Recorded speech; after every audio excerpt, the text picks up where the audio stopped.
Isang magandang araw po sa inyong lahat. Andito na naman ako, si Father Alan Samonte ng St. Peter Parish Shrine of Leaders sa ating Ask Father. At 2024 na, no? Kaya nais ko kayong batiin ng Happy New Year. Tamang-tama yung tanong sa atin ngayon na pinadala, no? Sabi, is there still a point in making New Year's resolutions?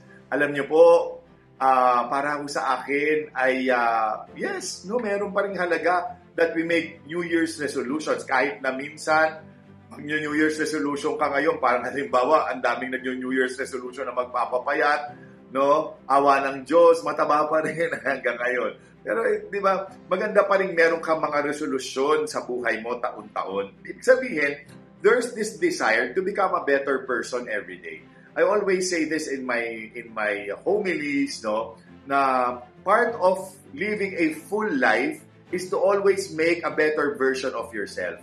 And it all starts sa mga resolusyon na gusto mong gawin sa buhay mo, di ba? Huwag mapapagod gumawa ng mga resolusyon na gusto mong gawin. Kasi ako, halimbawa, sa totoo, taon-taon, pinaplano ko and ginagawa kong resolution na sana hindi na ako kakain ng rice. O kaya, hindi na ako mag-meet.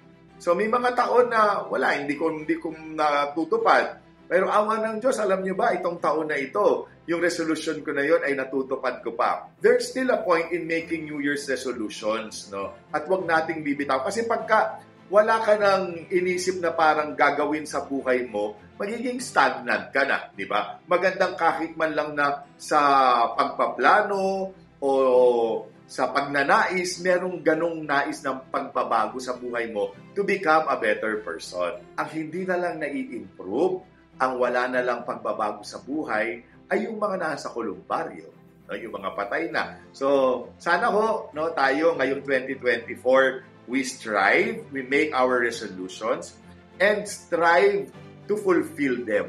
No? Pagsikapan natin na nothing is easy. Ang madali ngayon ay minsang naging mahirap. Pero pag hindi mo sinimulan, hindi dadali yan. Tama? No? So, yun ho ang aking habilin ngayong bagong taon sa ating lahat. At kung may mga tanong pa ho kayo, ay padala lang ho ninyo. Nandyan lang yan. Nakasulat po dyan kung paano nyo ipapadala ang mga tanong ninyo sa ating Ask Father.